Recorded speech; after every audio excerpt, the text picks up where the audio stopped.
UWS Weekly, a show that is dedicated to covering United Women's Soccer, a national pro-am league with your host, Jonathan Ward. Each and every week, we will highlight players, supporters, and staff of the clubs we all pride ourselves to support in North America. The UWS is a league that is committed to advancing women's soccer.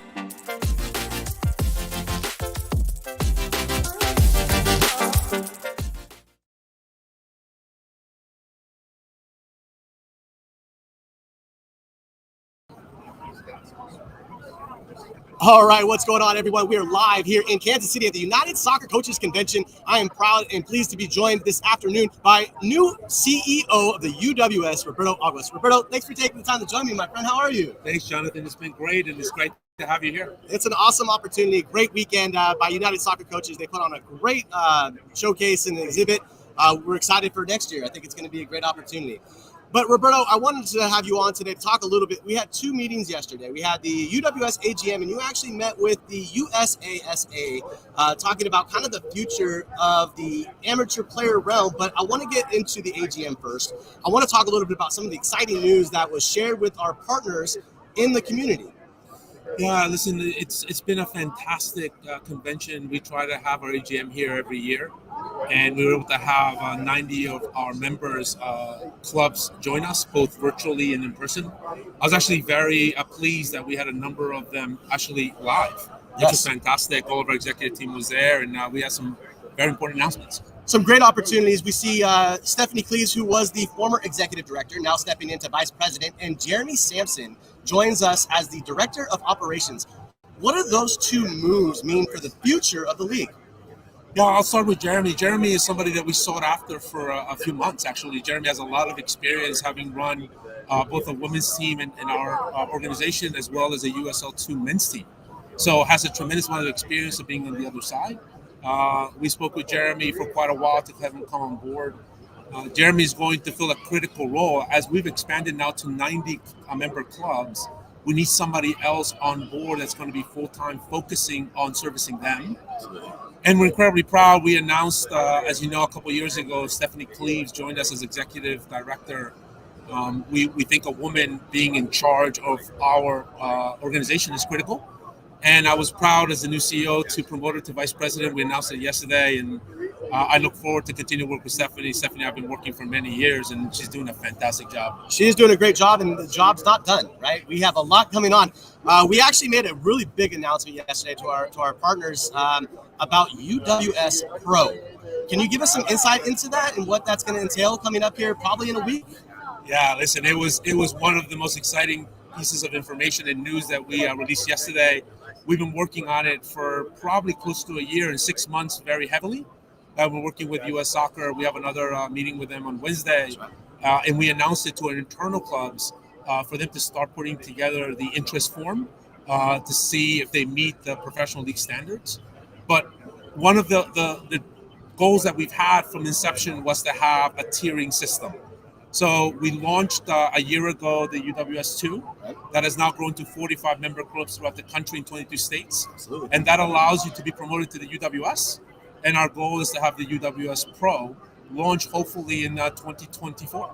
Wow, 2024 seems like it's so far away, but yet it's so close with everything, all the work that has to be done behind the scenes and also for our member clubs. But on top of that, we see a lot of direction. And the UWS, we were really excited. We got a national championship last year, and we're looking to build off of that. What's some of the excitement that you have as not just the CEO, but also an owner in the league? What does that mean? What does the growth of this league mean to you? Yeah, we look back 5 years ago when we started this project, there was 5 clubs, right? I think we started the year actually with 8 total. And our goal was just to create the preeminent amateur pro-am league for women. The more opportunities our women have to not only play at a very high level, but also, which is why we're working very hard on the UWS Pro, to stay in the U.S. and play professionally. I am a club owner. I own New Jersey Copa FC. Our Chief Operating Officer, Lori Berman, is here with me representing the club. And for us, it's always about making sure that women are treated equally and fairly as the men have for many years. There's so many opportunities for them to play in many leagues, and we're just trying to make sure we have the best solution for them currently.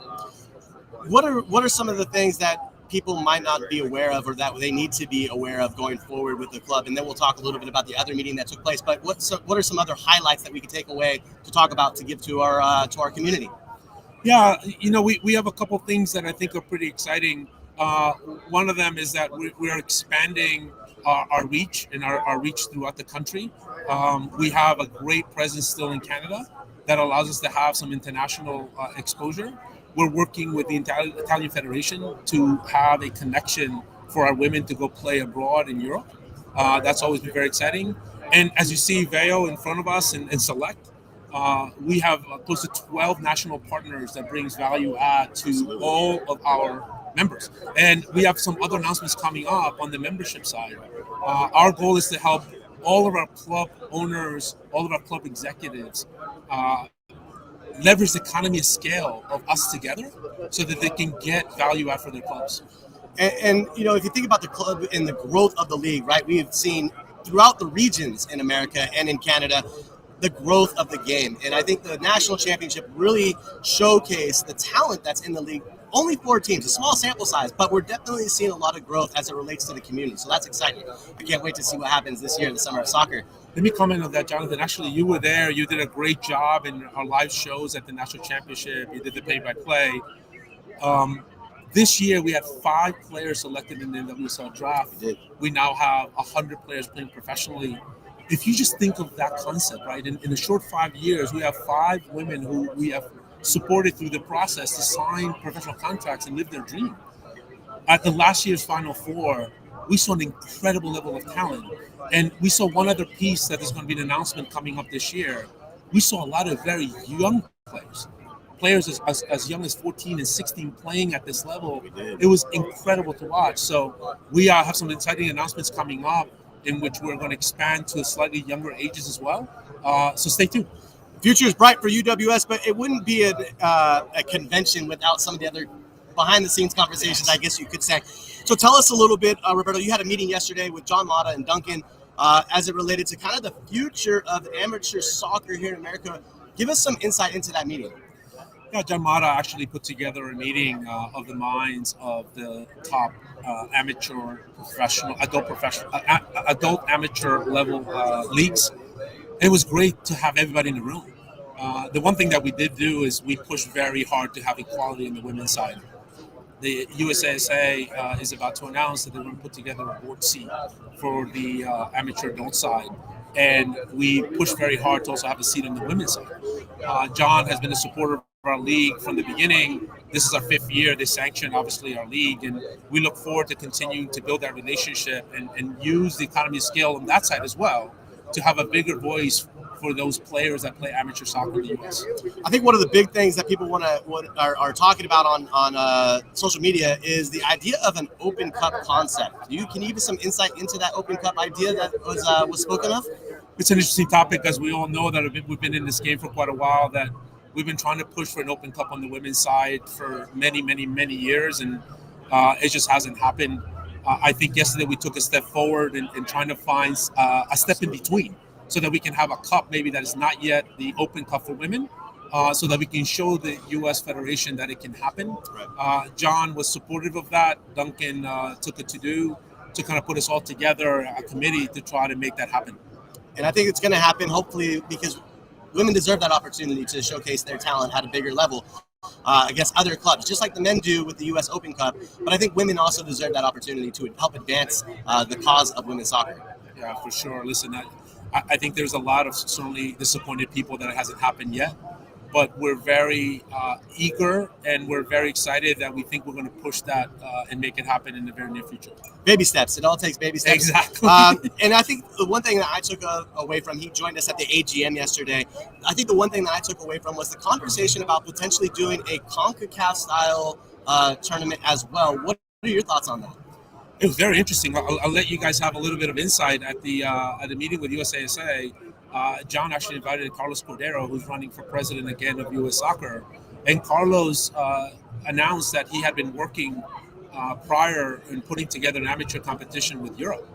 And in that meeting, there was a discussion about putting together an amateur championship with CONCACAF. So we are going to be very supportive of that, and we're going to be pushing it quite a bit.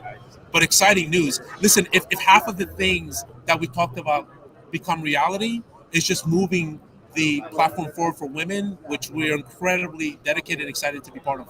We're not saying that there's a support for a president, but we're definitely saying there's a support for the cause of the CONCACAF tournament, which I think is going to be a huge idea. No matter who the president is, just the idea of being able to bring all these people to the table, to have one giant competition like the men's side has with the Champions League for CONCACAF, I think that's a great opportunity, especially for amateur adult soccer here in America. So I think that's going to be a big opportunity. Yeah, listen, absolutely. I think that regardless of who ends up winning the election, for us, it's about the cause and the movement, and the fact that people are speaking about it. Right. So that was what was exciting, and we will make sure that we get it done. Well, Roberto, is there anything else we missed? No, I just want to take a second to thank all of our members. Having 90 member clubs around the country, that's the heart of who we are. We have some great announcements coming up, exciting announcements coming up in the next few months, and we'll see you on the pitch. Roberto, I appreciate your time and energy. I'm excited for the Summer of Soccer 2022, my friend. Thanks, Jonathan. We'll see you, everybody. It's time for a dedicated women's league to fill the gap between college and professional soccer. A league that's committed to advancing women's soccer, focusing on the development of the female soccer player during the summer months, elevating the competition to help each player reach that next level, providing high-level soccer for collegiate players, aspiring and former professionals, and international stars, operating with professional standards because players and fans deserve an exceptional experience, uniting players that inspire and are inspired. We are passionately growing the women's game. The future is bright for United Women's Soccer. It's time. Be part of the movement. We'll promote that. Okay. Cost-wise, we will figure it out, but I do want to make sure that we help build your guys' cause and your program. Cool. Awesome.